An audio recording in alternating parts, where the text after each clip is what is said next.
You understand, I'd still do it. But boy, I wish she didn't fart in this great nation's face.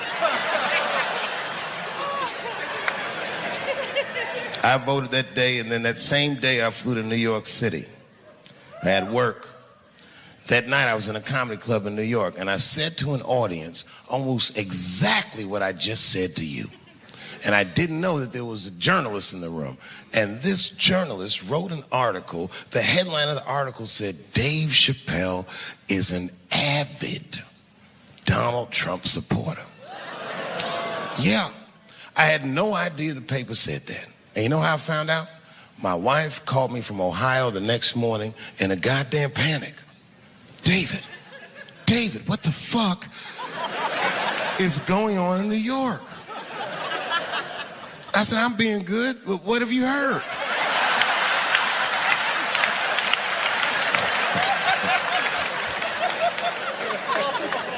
And my wife said, the paper is saying that you're a Donald Trump supporter. I was like, whew.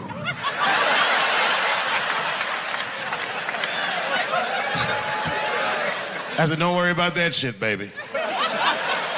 Nobody in their right mind would believe that. And she said, no, David, people believe it. And then she started reading the comments to me.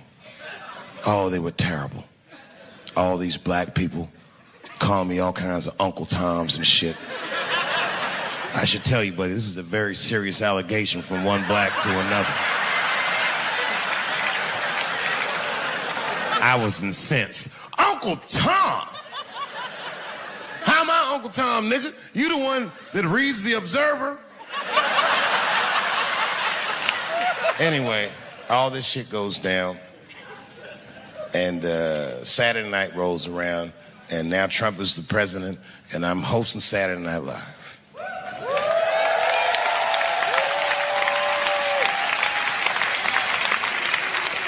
And I didn't really prepare my monologue. I just kind of winged it. And at the end of the monologue, I don't even remember what I said. I said something like, fuck it, we're historically disenfranchised, and we're gonna give him something about we're gonna give him a chance if he gives us a chance. I don't know what I said, but whatever I said, I really wish I didn't say that shit. It was not worth the trouble. Now I walk into the barbershop and all them black people just be looking at me like, yo, Dave, what's up with your boy? Yo, nigga, yo! Not my boy. Because I don't care if you're a Republican or Democrat, if you support him or not, any objective person is going to have to admit that this motherfucker is having a terrible go of it.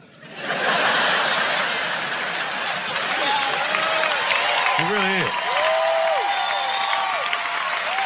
We've had presidents before that have done bad jobs, but this shit is worse than a bad job. It's scary to watch.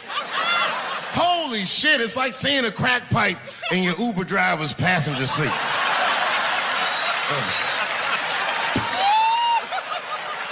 The fuck is wrong with this guy? Yo, he is lunching, nigga. I watched Donald Trump in a press conference, and this motherfucker had all the media gathered, and this nigga literally asked the media to their face to stop finding shit out. I was like, yo, this motherfucker is bugging. And then, I'm not even making this up, his lips started sweating. His lips. Have you ever seen a motherfucker's lip sweat? What the fuck is wrong with this nigga's lips?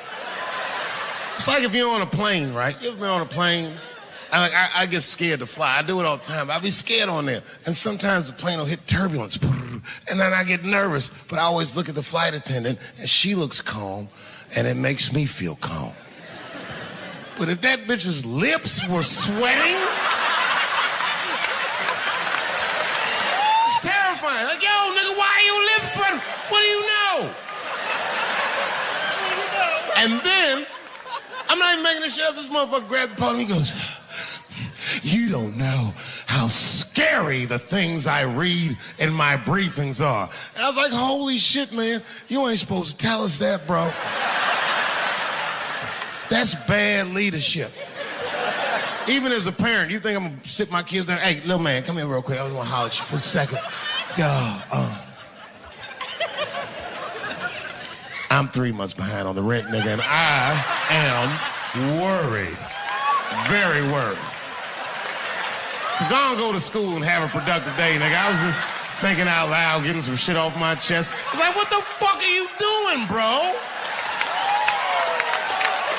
This is bad, man. Jesus Christ. All this motherfucker's ideas sound like high people ideas. Like he doesn't think these things through before he tells us. He just tells us what he's thinking as soon as it occurs to him. This shit sounds nuts. I'm gonna go to China and I'm gonna get those jobs from China and bring them back here to America. For what, nigga? So iPhones can be $9,000? Leave that job in China where it belongs. None of us want to work that hard. The fuck is he thinking? I want to wear Nikes. I don't want to make them shits. What the fuck are you doing? Stop trying to give us Chinese jobs. I am going to bring back coal. Coal? I'm not even exaggerating. I have never in my life even seen a fucking lump of coal. I honestly don't even know what coal is for. If you're gonna have motherfuckers digging around in the dirt looking for shit, find me some truffles, nigga. That's what I'm about. And these truffle prices are getting out of control. If it gets any worse, I'm gonna be back down to regular butter like everybody else. Terrible, terrible job. This motherfucker hit North Korea with rap battle threats. Fire and fury, like, yo! Yo, what are you doing?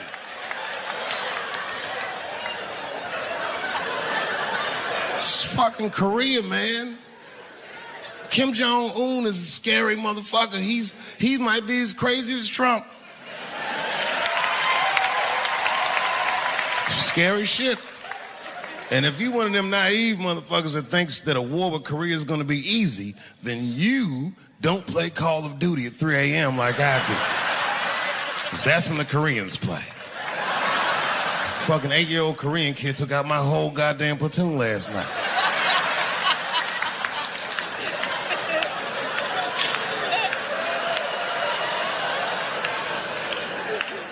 I've never seen somebody in an office so high with the most just basic fucking solutions. Like, you know, we should not let any more Muslims in the country till we can figure out what's going on. Did he just say, figure out what's going on? Who doesn't know how to do basic math? Let's count it out, okay? There's been 17 mass shootings in the United States. 4 of them were done by Muslims. None of those 4 Muslims were from any of the 7 countries in your stupid ass original band.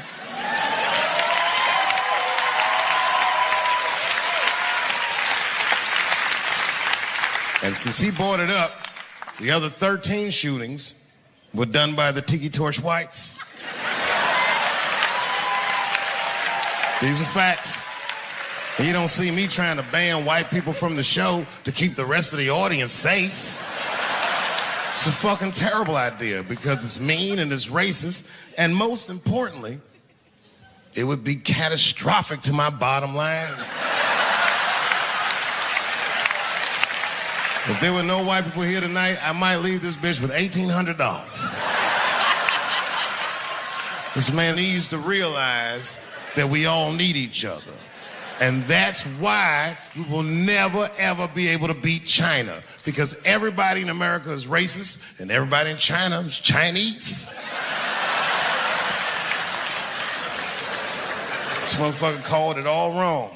And don't believe the media either, because as all this shit is happening, the media is trying to make us believe that the extremities amongst us are the norms. We can disagree, that's fine. And most of us are keeping a cool head about this shit. You know what I mean? Americans generally respect one another's beliefs, even if they don't share those beliefs. I know I do. I respect everybody's beliefs except Amish people. Because they are the only ones that I can say clearly their God is wrong. The speed limit is 75 miles an hour in Ohio, and one lane of traffic is blocked by a goddamn horse and buggy. Nigga, your God is ridiculous. All the Amish people around my way know me, too. Not from television, obviously. They know me from the streets. Because when I see them horse and buggies, I'll pull the Porsche over and talk to them. Ezekiel, are you sure that God doesn't want you to have any of this technology or this energy? Huh? Huh? I can't hear you, nigga. Let me turn this air conditioner off. What did you say? And them niggas be like, get away from me, ye. Ye tried to tempt me like the devil. Devil? Nah, bro. I'm trying to put you on to the game, Zeke. It's a big world out here, nigga. I just went 25 miles in 30 minutes. That's a day's journey for you. You don't even know what the weather's gonna be tomorrow, do you? I do. You don't even know that there's a valuable Pokemon right on your shoulder. Ta-ta! Then I drive away. Huh? Oh, my vape pen? You want to hit my vape pen? Oh, sorry, nigga. I'm trying not to get herpes. My bad. I've been playing cat and mouse with herpes for 30 years now, buddy. Every night I go to the club, I'll be like, not tonight, herpes. No disrespect. I'm not saying you have herpes. I'm just saying 1 out of 5 people do. So let's just all be careful around this motherfucker and make sure that we leave with the lips we came with.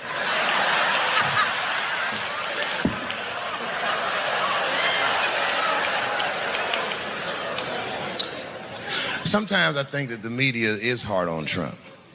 Because I'll see shit that they get on him about that doesn't seem bad to me.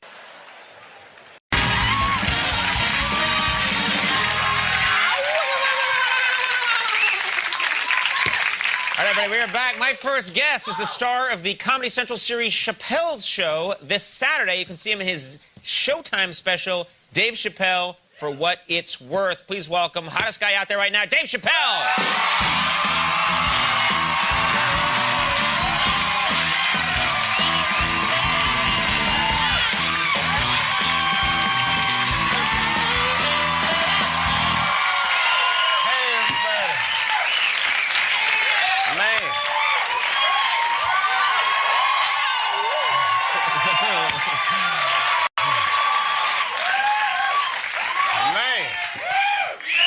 Dave, here we go. To be fair, some of that was spillover from my monologue. Show some love. Dancing ready. I got nothing tonight, buddy. How are you? I've been. You know, when I wear that shirt, I don't get away with it. You know what? Hi, everybody. Yeah. That's right. How are you? I'm great, man. You're great. You're doing it's just amazing. First of all, I'm blown away by what's happened to me this summer. It's been incredible. Yeah, and I don't want to embarrass you, but that's part of my job. You made this deal everybody's been talking about, and no one deserves this more than you. Sometimes people in show business make these deals, and you think, that's scum. But, Eric Estrada, what? I'm after Estrada. He's getting away with murder. But no, but you made this deal, Comedy Central, huge deal, $50 million deal. Everybody's talking about it. What are you going to do with that money? How has this changed your life? Nothing's changed, man. I spent $100 grand on leather pants. But you were probably doing that before. I mean, yeah, it's all the same. I've been giraffe shopping with the Jacksons. But other than that, it's just the usual stuff. It's just that my old friends aren't into giraffes like I am now. Right. They can't keep up with me. They can't keep up with you. It's just a difference. What about offers to do movies? You know, I mean, I know you've done movie work before, but now you're this hot, the phone's got to be ringing off the hook. Yeah, it's funny, because before I wasn't getting any movie offers, and now I get a lot of offers for, like, bad movies. Like those Planet of the Apes type roles. What? You saw that movie Planet of the Apes with Mark Wahlberg. The remake, yeah. Well, yeah, they're both racist to me, man. Like, the first one was like, you know, just get your damn dirty ape hands off me. I'm like, oh, come on, what are you really talking about? Or like, and then I see the new one, I'm thinking, this is a more progressive time, this will not be as racist. And then they had the apes was setting the dinner. Yeah, I'm not even making this up, they was eating watermelon. I was like, oh, come on, man. So the apes was eating watermelon. And then, like, later on in the movie, they're running from the apes and, like, running the water because the apes can't swim. Which is like, oh, word. But see, these apes can talk, but they can't swim. And then at the end, it's like, when I seen the ape smoking a Newport, I just got up and... Yeah, you're right. That's not good. That's another thing that's changed since I made all this money. I stopped smoking menthol. There you go. I didn't stop smoking, but I don't smoke anything that they market to black people. Really? That's where the poison is, as far as I'm concerned. I can't make it that easy, baby. I keep them confused. I'll smoke stuff like Virginia Slims. I look at the box like, nobody's gonna hurt this white woman. Give me 2 packs of Virginia Slims. It's not right. Smoking is bad, everybody. Kids, if you're watching, don't smoke. But it's pretty funny to talk about. Yeah. Now, I don't want to pry, but I'm going to take a shot at this. Who are you going to vote for in this election?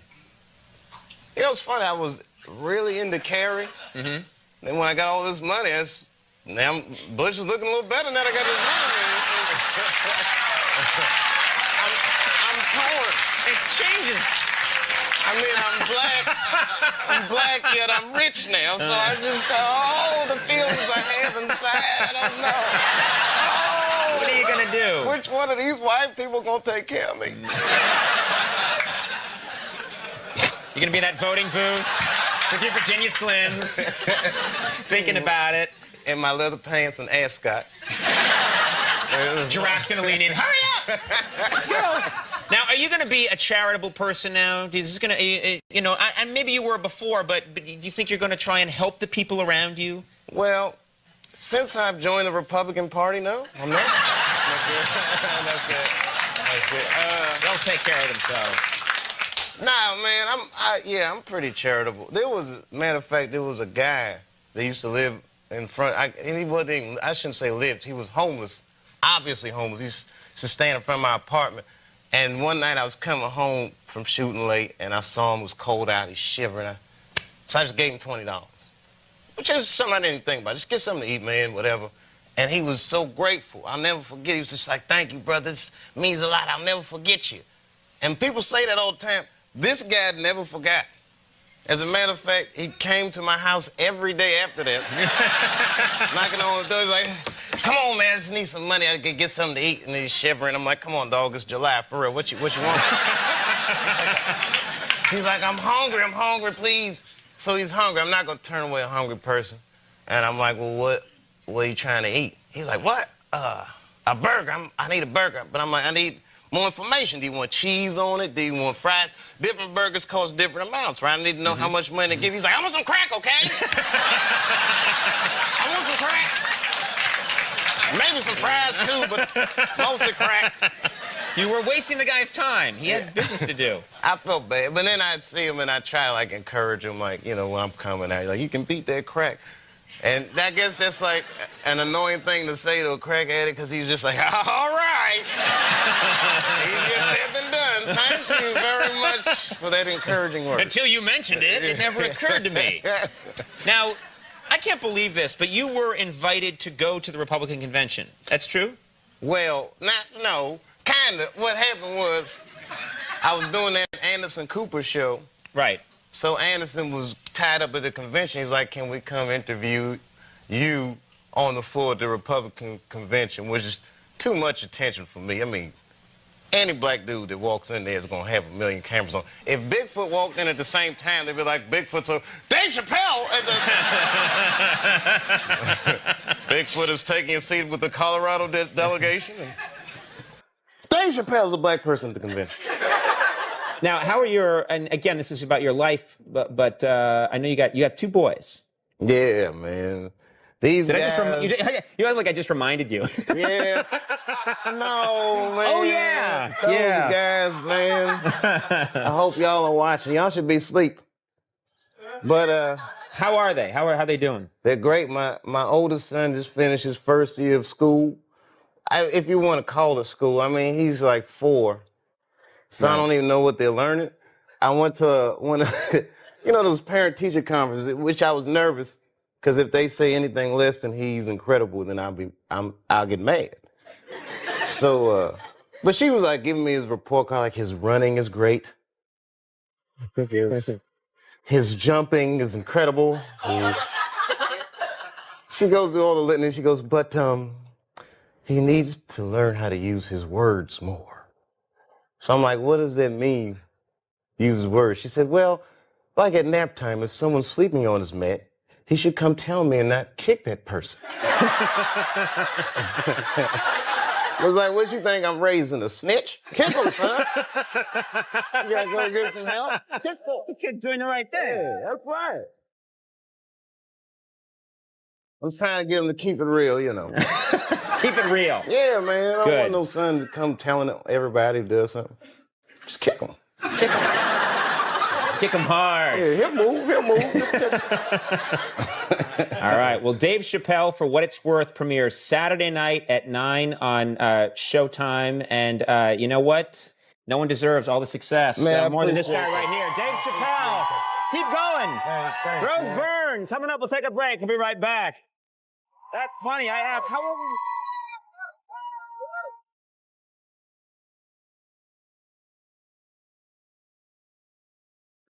I hate conspiracy theories, but I'll tell you one about, well, and this is not even a theory. This part I know is a fact.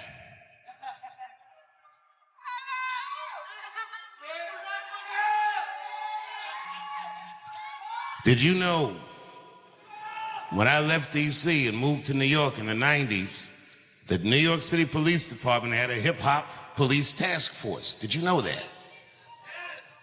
And this task force would follow anybody that was involved in hip-hop culture around. Not just rappers, drug dealers, because they thought that it was connected somehow. Even young comedians like me. Anybody that was just on that scene, they knew who everybody was and what everybody was doing. And back in those days, I used to go to nightclubs, but sometimes I go to a club and the lights would be a little bit different. And I didn't notice, but the OGs would pull me aside and be like, careful in the club, nigga. They got the FBI lights up. Which meant that the lighting was strange because the party was under surveillance. And they were just telling me to watch my back. And, I wasn't doing anything wrong anyway. Nigga, just having a good time. Now, did you know that that task force was invented originally to follow just 2 people around? Those people was a guy named Christopher Wallace, a.k.a. the Notorious B.I.G., and Sean P. Diddy Combs. Now, why is that this nigga has been under surveillance for at least 30 years? But just now they noticed that he racketeers and beats up bitches. I bet you, if he was doing all that, I bet you they seen him doing it for a long time. But why now?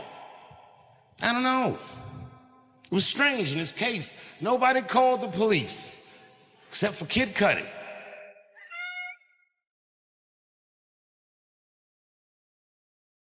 And everybody called Kid Cudi a snitch. But he wasn't a snitch. A snitch is when two niggas do crime together and one of them gets caught and tells on the other one to get himself out of the trouble.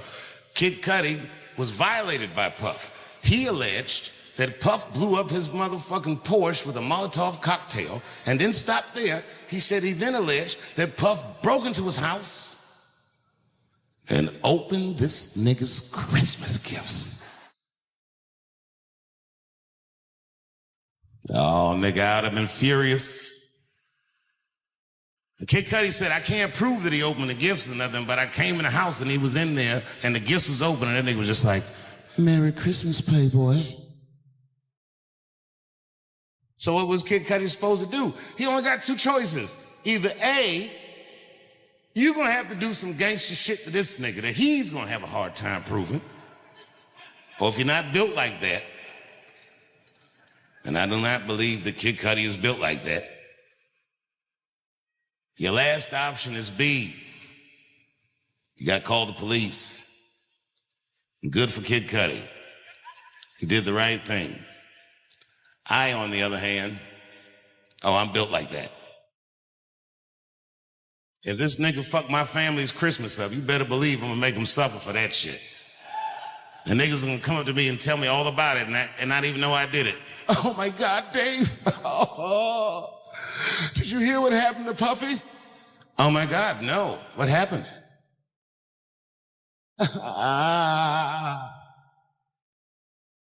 He was jogging by himself in Topanga Canyon. A falcon came out of nowhere and killed this nigga. Oh my God.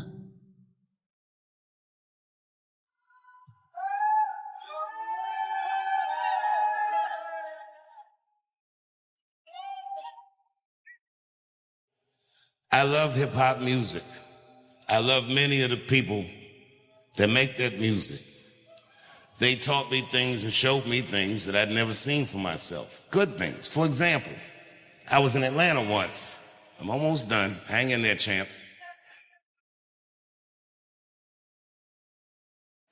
I was in Atlanta, and a rapper named T.I. called me up. Now, at this time, I didn't know him well. I know him better now, but I knew him well enough that he'd have my phone number. And the nigga called me up. He was like, Dave, I heard you was in my city. He said, I want to show you the real Atlanta. I said, fuck yeah, nigga, let's go. He said, meet me downstairs in your hotel valet. So I went downstairs. I thought he was fucking around, but when I went down there, he was outside in the valet, sitting in a purple Phantom. This car must have been $1.5 million. Beautiful purple color with ivory white seats. It's the kind of car that you gotta have a chauffeur to drive, but for some reason, this nigga was driving it himself. And I didn't ask no questions. I just jumped in the car, and man, he showed me Atlanta, everything. Outkast and them started rapping over there, and Future used to play in the playground over here, and then he sold the car up and he pointed to a house and he goes, and Martin Luther King grew up in that house right there, and he raised his children over here, and that's the church he preached in over there. And then we stopped at a red light, and these little black kids rushed the car from either side of the intersection with water bottles. These kids in Atlanta, if you know, they're called the water boys. Their whole hustle is they sell water to people who are stuck in that hot Atlanta traffic. I didn't know that. I just saw these young niggas running up on the car, so I locked the door like, fuck that. Oh.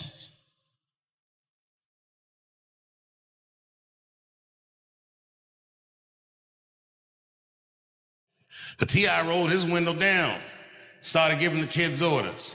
Slow down, don't just run up on somebody's car. You don't know what they got in there.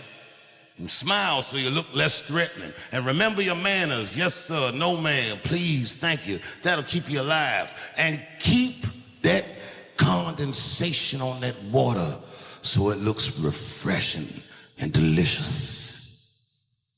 And then that kid realized that he was talking to a legend. He said, oh my God. He said, thanks, T.I., and held his hand out for some money. And that nigga T.I. looked at him and said, I done gave you the game, and rolled up the window and drove away.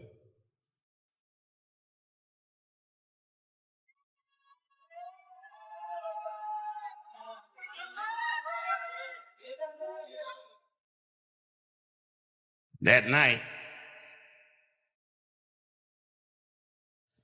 I did my show.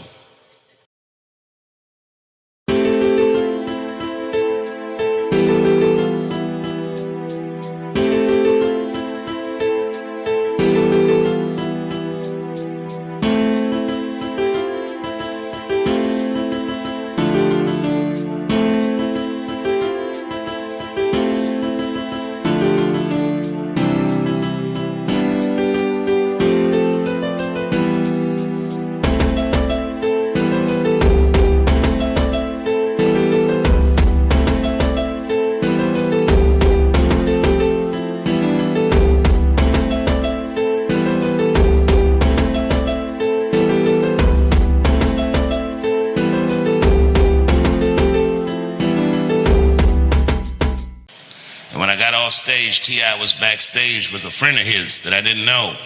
I just knew his friend was somebody because everyone was acting all excited that he was back there. So I asked him, I go, yo, Tip, who's your man? And he's like, oh, that right there? He goes, that there is the future of hip hop. And I was like, nigga, will you just calm down? So then I asked the dude, I said, yo, my man, I said, what's your name? And the dude looked over, he said, I'm Nipsey.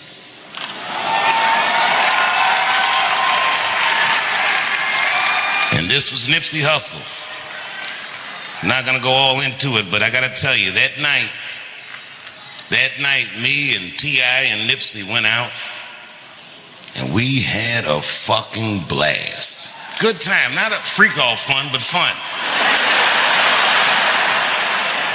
So much so that when I got home from the road, and my wife always asked me, she goes, Dave, how was your trip? Normally I'm just like, it was good. But this time I was like, babe, I met the coolest nigga. I said, this nigga's younger than me, but it's like he's older than me. And she's like, what? She goes, what does that mean? I was like, I don't know, bitch. She's like, it's like hanging out with a fortune cookie. This nigga just had an answer for everything. I told her all about Nipsey.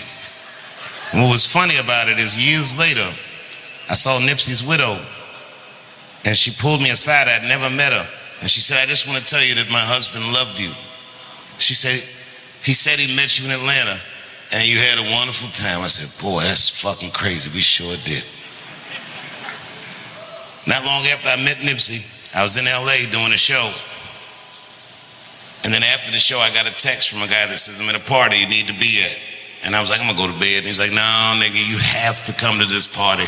So I'm thinking this must be the freak off, finally.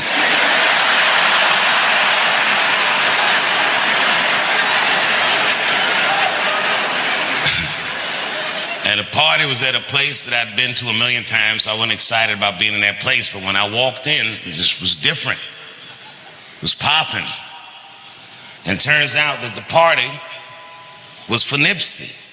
Nipsey had been nominated for Rap Album of the Year, and everyone that he would have ever respected was at the party.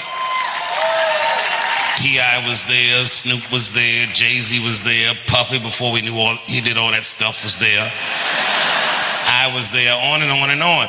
And as good as the party was, when I was partying, I was having fun, but I had a pit in my stomach because it reminded me of the 90s. And you can believe me, or you cannot believe me. I'm just telling you how I saw and how I felt. They had the FBI lights up. I just felt like, man, this party's under surveillance, but I didn't think too much of it. And then I went back home to Ohio and I was taking a nap, and my wife shook me awake and she had tears in her eyes and she said, David. I said, what's going on with you? She said, your friend is dead. And I'm old now, so I'm like, bitch, you're gonna have to be more specific than that. I know niggas with gout.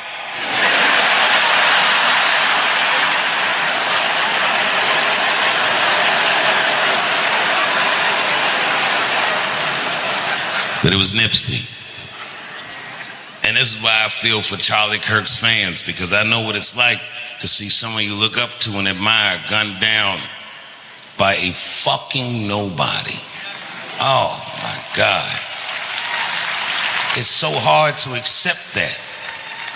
And if you looked on the internet and saw those terrible videos, because there was a very gory video of Nipsey's murder too, And then I looked in the comment section, and the internet was doing what it does, and everyone was coming up with one conspiracy theory after another, but the one that I kept seeing the most involved a holistic doctor in New York City.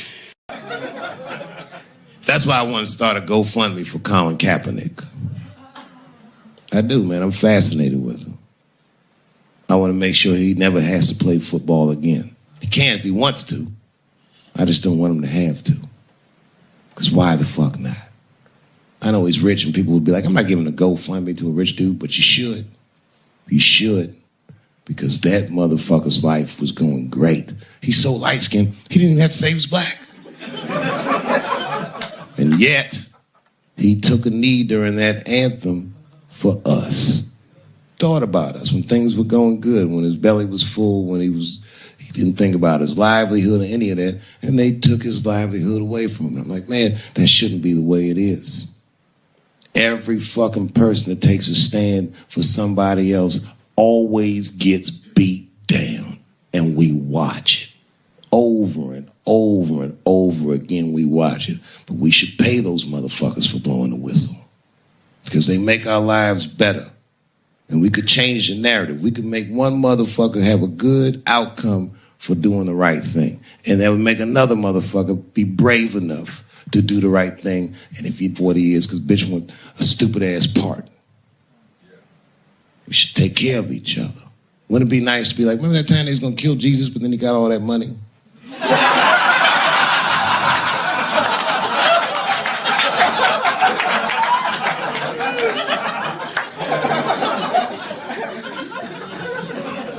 Real talk, man.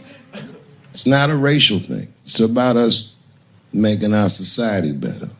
It's about like even these women that are coming forward and they will say they're brave, and many of them are. And a few of them sucked the dick and got buyer's remorse.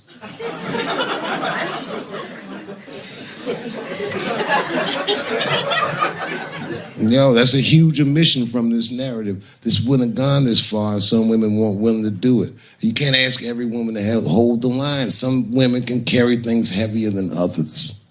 So we should fight for one another. We should forgive the ones of us that are weaker and support the ones of us that are stronger. And then we can beat the thing. When you guys keep going after individuals, the system is going to stay intact. You have to have men on your side. And I'm telling you right now, you're going to have a lot of imperfect allies. I'll tell you what happened, but I can't say it directly. There's a book, to me, that encapsulates my entire experience before I left the show. And the book is called Pimp. It's written by a guy named Iceberg Slim. Here, bring it up here. This is Matthew. Matthew is from France. He's white. And yet, he has an original copy of this book written by a black American who was a pimp in the 40s. Iceberg Slim, his real name was Robert Beck. He got the name Iceberg because he was in a bar in Chicago and there was a shootout in the bar and a bullet went through this nigga's hat and he still finished his drink. Pimps love shit like that. They said, man, you ice cold. And he said, I like that. And it stuck. This book is so heavy in the front. It has a glossary of pimp terms because the ideas are so foreign to the American ears. For instance, do you know what the phrase mileage on a hoe means? Of course you don't. Mileage on a hoe is a very wild concept. It means that pimps understand there's a finite amount of bad shit a person can do before they'll lose their fucking mind. And a good pimp can look at a woman that he's never seen before and call it, she's good for 500 fucks. That's her mileage. Anything over that, that bitch is gonna spill. They do it to you. Why the fuck you think most of us work from 9 to 5? Because 9 to 6 might kill a bitch.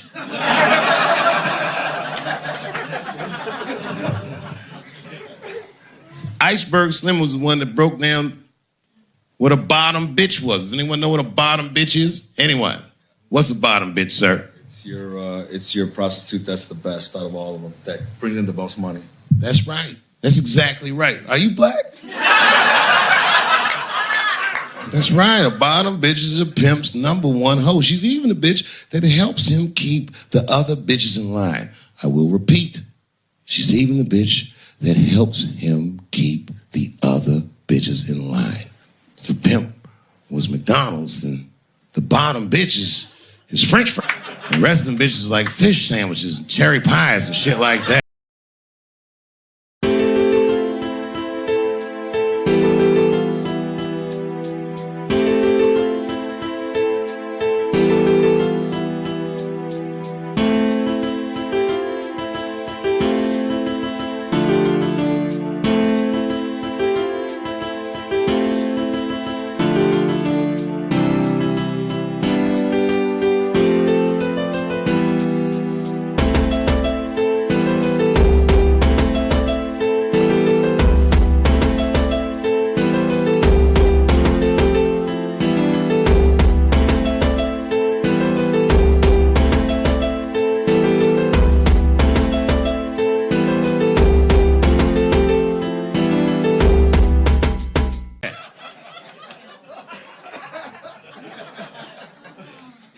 Iceberg Slim breaks down some of the coldest capitalist concepts I've ever heard in my life. He describes in detail how these men break women so that they will give them the money that they make with their own bodies. There's a story in here so cold it makes me shudder to think about it. Well, Iceberg Slim is trying to control the woman that he finds uncontrollable. So he asks older pimp how he can rein her in. And the older pimp says, oh, that's easy, Iceberg. All you have to do is beat that bitch with a coat hanger and then run her a bath and give her some pills. She'll be so grateful that you fixed her that she'll forget you were the motherfucker that beat her in the first place. That's some cold shit. Now, at the end of this book, Iceberg Slim tells a story. It's kind of the crescendo of the book. And in the story, Iceberg Slim's bottom bitch is at the end of her mileage. If she was good for 500 fucks, she was at 498. She was bubbling. You could see it. She was going crazy. She started saying, this bitch is loose. I can juggle too, you know. Juggle. He had to let her go. It's hard to let her go. A bottom bitch go. And he wasn't ready to let her go because his organization couldn't handle losing her. But she didn't know that. She didn't know how important she was. So what he did was, he called her to a diner. He said, look, bitch, you and I gotta part ways. She said, fine, motherfucker, I don't need you anyway because I know somebody at Ringling Brothers. She's like, all right, bitch, whatever. I got one last trick for you. It's a big money trick. If you do this for me, you get paid, I get paid, and we go our separate ways. She said, fine, motherfucker, what do you want me to do? He said, okay, there's a guy in that hotel across the street. He's waiting for you in room number 7. I want you to go over there and I want you to fuck him. But before you do, I need you to put some of this stuff in his drink. And then he's gonna fall asleep. When he does, there's a briefcase on his bed. Bring the briefcase to me. That's the trick, bitch. Can you handle it? She said, fuck yeah, I can handle it. And I can't wait to get rid of you. And then she ran outside, jumped on a unicycle, and pedaled across the street.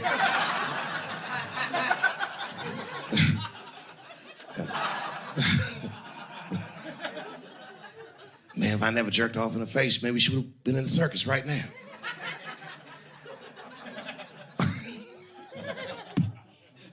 And she runs up to the motel steps and she disappears in room number 7 and she's gone for a real long time.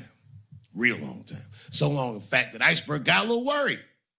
But then, suddenly, she came back.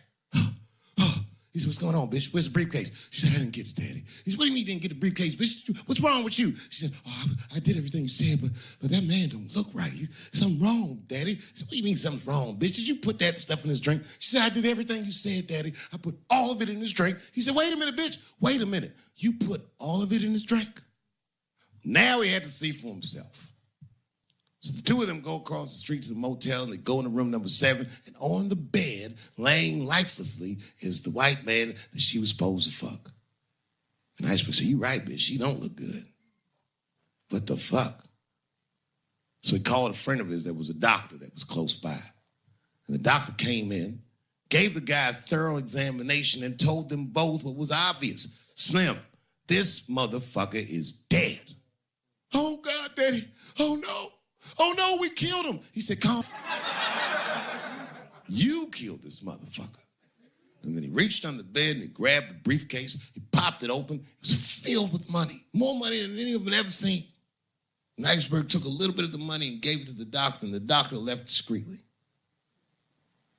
"All right, bitch, let me think. I can fix this for you. I know somebody I can call. But if I call him, I'm going to owe these motherfuckers a big favor." "Oh, God, Daddy, please. I don't want to go to jail." "Neither do I, bitch, so will you shut up?" She picked up the phone. She heard him mumbling on the phone a little bit. He hung up the phone, and she was pacing the room, and he was just standing there cool, and they were waiting, and then suddenly a van pulled up downstairs. Two guys get out with a carpet. They walk upstairs. They roll that carpet out on the floor. They throw the body in the carpet. They roll that motherfucker up like a burrito. They pick that shit up, and they throw it in the back of the van.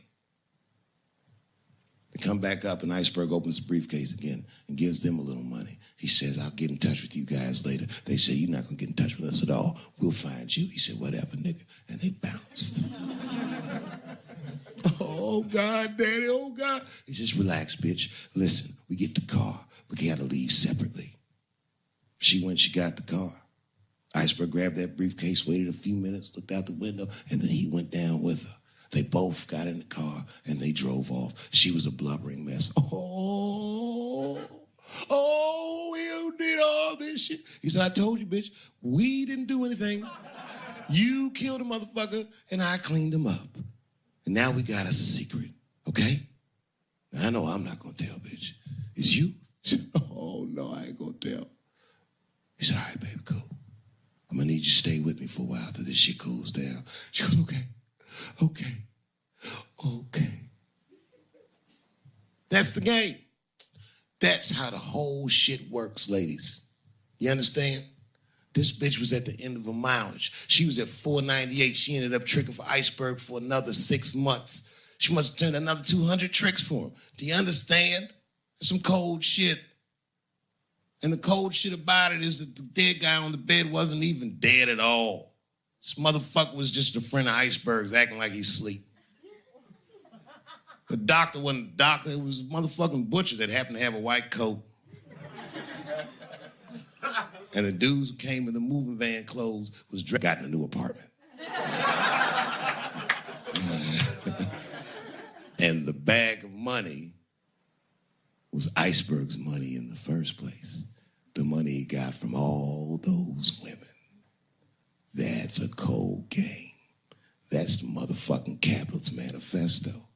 And that's why I went to South Africa. So now we got us a little secret. This happens far too often. Another time, about 6 years ago, there was a lesbian woman that tried to sell a story about me to TMZ. Thank goodness TMZ could see right through the sham of that story. This woman claimed that I beat her up in a nightclub because she was a lesbian. That is fucking crazy. Bitch, I didn't even know you was a woman.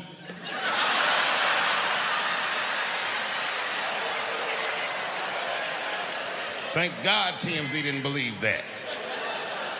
Because I did beat the shit out of her, I'm not gonna lie. It was her fault, I had no choice. I came in the club minding my own business, and a woman came up to me. She goes, "Oh my God, Dave Chappelle." And I was just being reciprocally nice. "Hey, miss, how are you? Blah, blah, blah." Benign talk, nothing to it. And all of a sudden, this lesbian fellow stepped between us. "Hey, nigga, that's my girl." I said, yo, my man, back up like that. She said, "I ain't backing up off shit, nigga, that's my girl." I said, "Bro, you're gonna have to give me 3 feet like this." She said, "Stop calling me a man, motherfucker." I'm a woman. I said, what?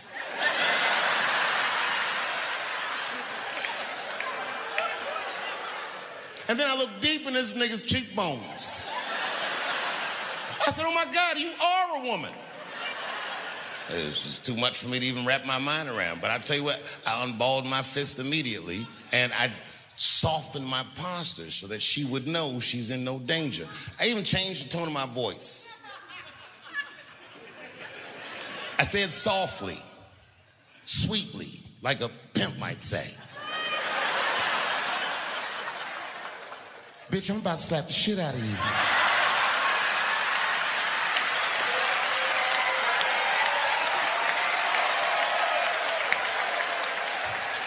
I shouldn't have done it. Oh, I wish I didn't say that. She dropped that foot back. Boop. She was in a perfect southpaw stance. Her shoulders were angled correctly. Her head movement was good. I said, oh no! This bitch boxes for real. She threw a wild hook at me, and I saw it coming from yesterday, so I slipped it like this. I had no choice. I had to go to work. I let that jab go. You should have seen me.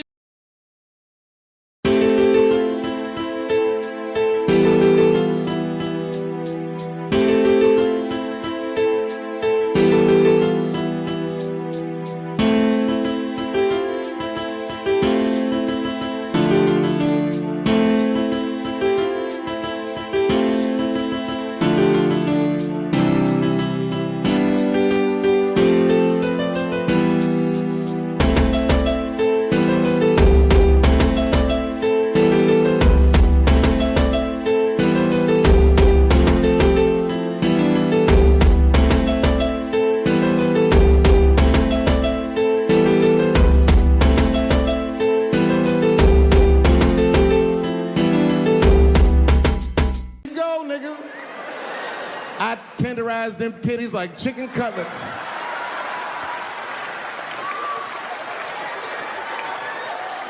I whooped the toxic masculinity out of that bitch.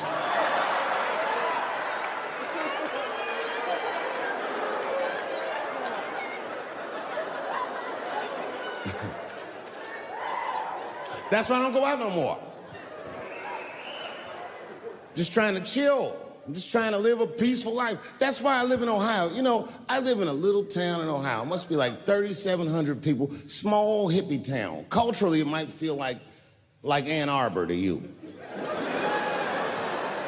You know what I mean? Just a bunch of hippies and shit like that. And niggas always ask me, like, Dave, why you live in that hippie town? And I'd be embarrassed to tell them the truth. But you know why I live there? Because Yellow Springs, Ohio has the most beautiful women in the world. And a lot of people might disagree with me, but you gotta see them for yourself. They're gorgeous. But it all depends on what you're into, you know what I mean? I like white bitches with dirty feet.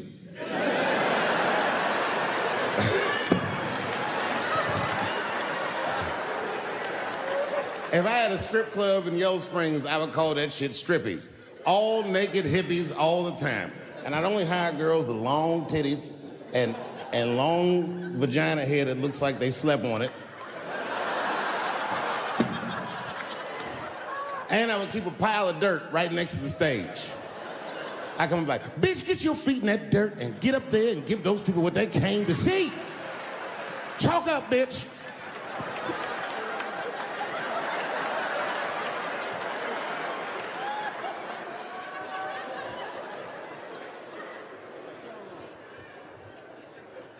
A couple years ago, I was in Ohio at a shopping mall. An old white lady, this is true, she was following me around the mall, which sounds paranoid, but I'm sure she was following me. Mean lady, too. You ever see a woman with lines on her face that just tell you, like, even if she smiled, it looked like it would hurt the muscles in her face? I knew she was following me because she was at places that had nothing to do with her. I'd be looking around like, what is this old bitch doing in GameStop and Foot Locker and all the places I like to go? Every time I see her, she'd just be looking at me, oh, man. And eventually, I forgot about her. So then after I'm shopping, I go all the way to the back of the parking lot. I'm parked all the way in the back. And as soon as I open my car door, I hear a voice go, David Chappelle. Just like that. I didn't even have to look. I knew it was her. And I looked back, and sure enough, there she was, that face. To be honest with you, she probably wasn't even that old. She's probably around my age. But she was a white woman. This bitch looked terrible. I kept my cool. I was nice. I said, hello, miss. And she didn't say anything back. All she said was, I watch your comedy. I said, uh-oh. And then she says, it's true. She goes, it sounds to me like you hate women. I said, well, you know what, miss? It's art. And you're free to interpret this art however you'd like. But I can tell you, as the maker of this art, that I don't believe that I feel that way. And she said, well, I think. And I said, shut up, bitch. Shut the fuck up. Before I kill you and put you in the trunk. Ain't nobody around here.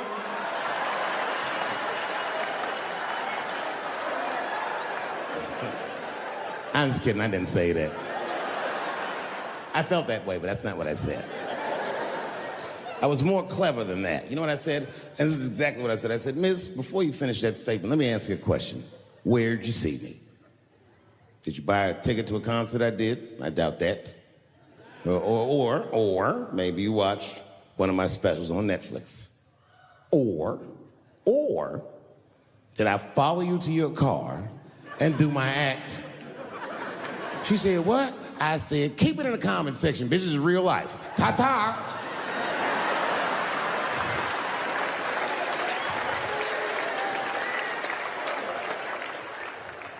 And then I drove off. Now, I got to tell you, and this is going to surprise some people here, but not everybody. People say things to me all the time, but what you don't know is it does affect me. I think about it. And that one bothered me a lot. I was driving home, couldn't stop thinking about what this woman said because she's not the first woman that said that to me. It's puzzling. You know what I mean? Like, what could I possibly be saying that would make these bitches think I hate women?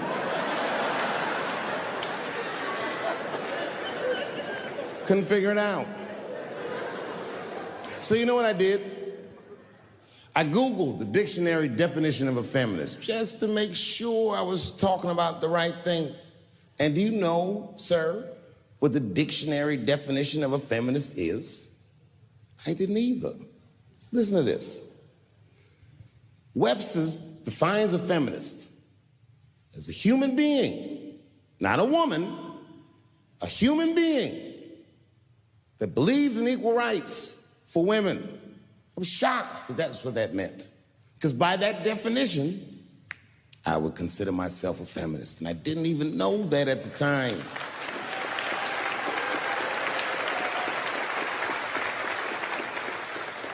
All these years, I thought it meant frumpy dyke.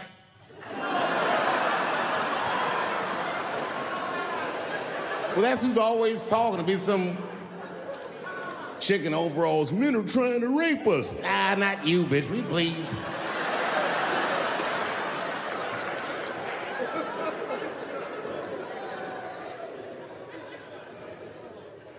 I know. Look, listen. I support the feminist movement. I do, in my own ways. When you guys did the Women's March, I tried to go and support you. And none of my friends would go with me. I asked all the fellas, none of them wanted to go. I tried everything. Come on, y'all, it's gonna be bitches there. They was like, nope. So what I did is I called my friend Ange. Ange is a black woman who's a comedy writer, and she's dope. Matter of fact, she's the only woman that I know personally that pays her ex-husband alimony. And she sounds just like a man when she does it. Fuck that broke motherfucker and all that. She says all that shit. So I hit Ange up. I hit her on the text. And all I did, I texted her. I said, Ange, are you going to the Women's March? And she texted me back, and this is real text. She said, I hope those white bitches get tear gassed.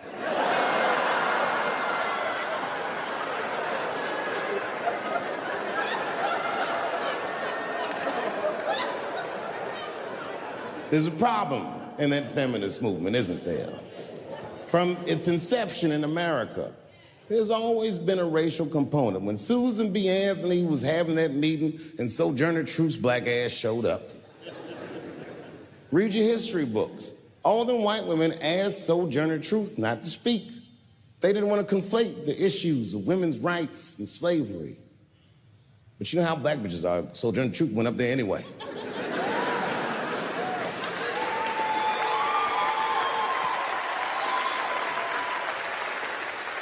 She did a famous speech. She said, "Ain't I a woman?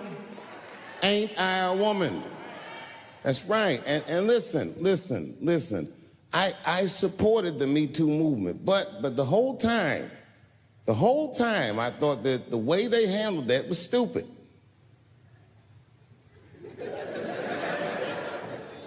It was white. It was like they were doing shit like going to the Golden Globes, and all of them would be like, let's all go to the Golden Globes and wear black dresses, give these men a piece of our minds. Bitch, that is not gonna work. You think Martin Luther King's gonna be like, I want everybody to keep riding the bus, but wear matching outfits? You gotta get off the bus and walk. It's real talk. Real talk, that was a silly movement. I want everybody to wear a crocheted pussy hat so they know we're serious. What the fuck was y'all doing? And then I said something about it in one of my specials, and all these women actresses came after me. I said, years ago, Kevin had made some very homophobic comments. And I'm not going to repeat what he said, because this is Atlanta.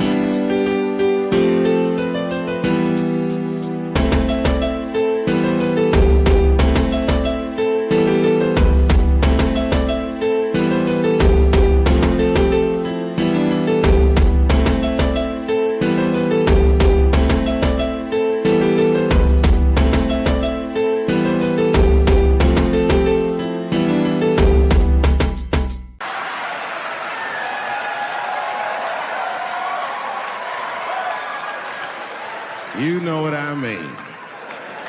I'm sure there's a lot of gay men here tonight with their wives.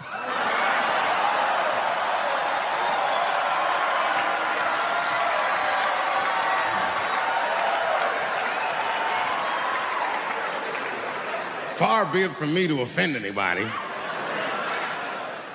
All right, I'll tell you what he said. But just remember, these were not my words. These were Kevin's words. And it was a long time ago. And I'm paraphrasing because I'm not good at telling other people's jokes. Okay, Kevin said that if his little son was demonstrating or exhibiting homosexual behavior around the house, that he'd chastise him. He'd say, hey, that's gay. And then he said he would smash a dollhouse over that child's head. Ooh, the gay community was furious. And I don't blame them. I got a lot of gay friends. And all of them, 100% of them, all have told me fucking horror stories about the shit they had to go through just to be themselves. Crazy, crazy stories. And in all those stories, I gotta say, not one of them has ever mentioned anything like their father smashing a fucking dollhouse over their head. Because clearly Kevin was joking. Think about it. You would have to buy this nigga a dollhouse to break it over his head in the first place. Does that sound right? Is anybody gonna do that? The gay community was upset, and then they put so much pressure on the Academy of Motion Pictures and Sciences that they went to Kevin and said, if you don't apologize to that community, then you cannot host these Oscars. And then Kevin said, fuck it, I quit.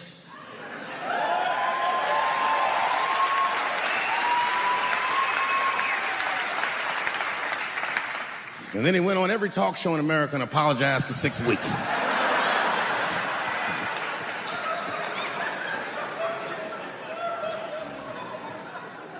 Kevin fucked up.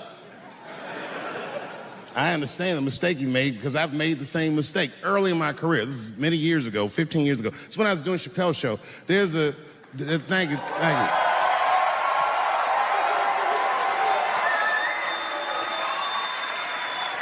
On network television, they have a department that's called Standards and Practices. This is the department that tells you what you can and cannot say on television. And if you're doing your job well, you should never hear from them. But if you're making a Chappelle Show, you'll hear from these motherfuckers all the time. And remember, this was 15 years ago. I made a mistake. I didn't even know I had done anything wrong. I had written a sketch that had the word faggot in it.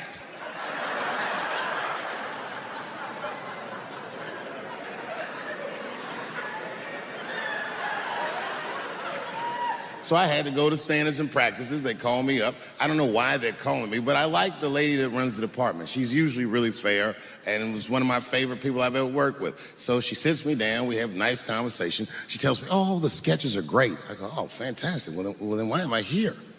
She said, because, David, there's no way that you can ever say the word faggot on our network. I didn't know I did anything wrong. I didn't try to defend myself. I said, all right, fuck it, I'll take it out. Have a good afternoon. And as I was leaving, it occurred to me, hey, Renee, quick question. It's just a question. Seriously, I want to know, like, why is it that I can say the word nigger with impunity?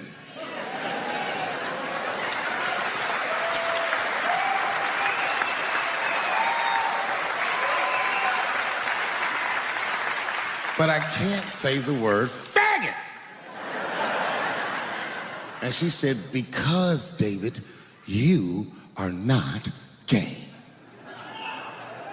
I said, well, Renee, I'm not a nigger either.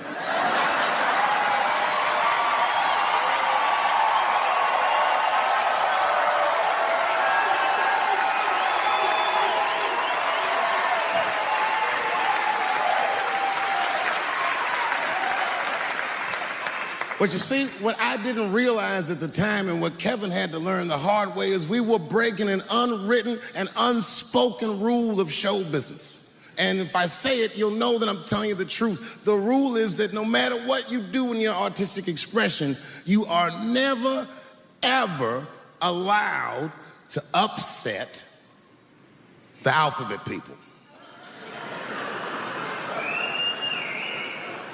You know who I mean. Those people that took 20% of the alphabet for themselves. I'd say the letters, but I don't want to conjure their anger. It's too late now. I'm talking about them L's and them B's and them G's and the T's. People be surprised. I have friends, all kinds of letters. Everybody loves me and I love everybody. I got friends who are L's, I got friends who are B's, and I got friends who are G's. But the T's hate my fucking guts.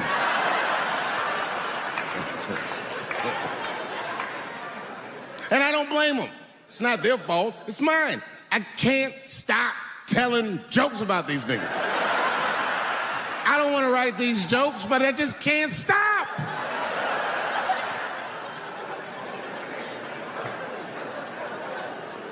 You know, you hear all those letters together all the time, LBGT, LBGT, and you think it's just one big movement. It's not. All those letters are their own movement. They just travel in the same car together. And my guess is,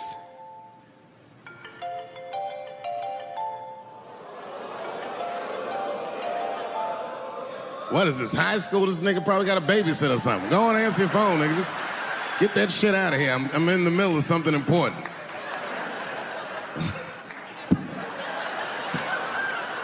Wouldn't it be funny if we made fun of him and he's like, and he went outside like, hello? Mama's dead. Oh, no! Mama's dead.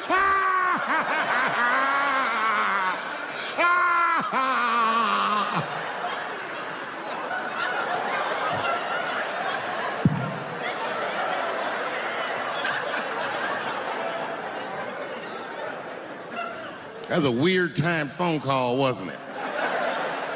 It's like his phone is gay.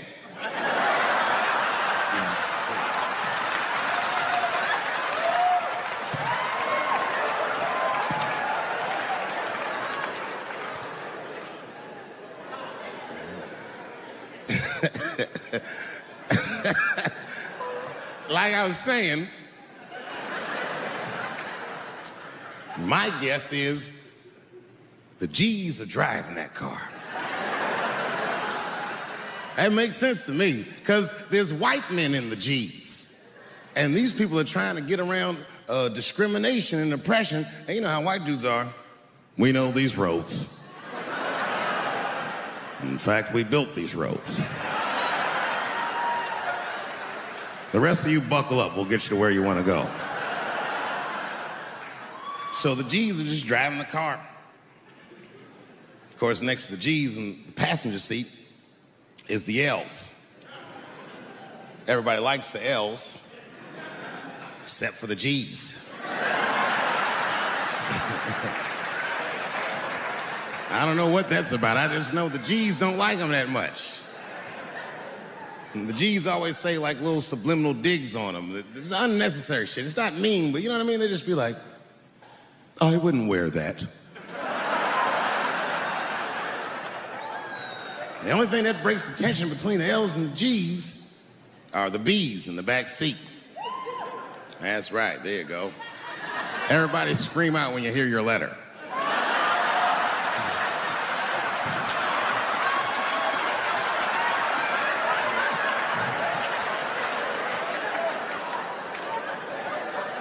If it's one thing that the L's and the G's agree on, is that the B's are fucking gross. They seem greedy to the L's and the G's, you know what I mean? They're just sitting in the back seat like, yeah, man, I'll fuck anybody in this car. What's going on, man?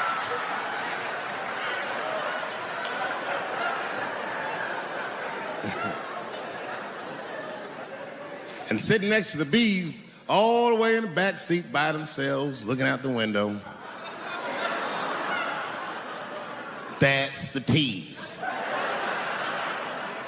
Everybody in the car respects the T's, but everyone also resents the T's. It's not the T's' fault, but everyone in the car just feels like the T's are making the trip take longer.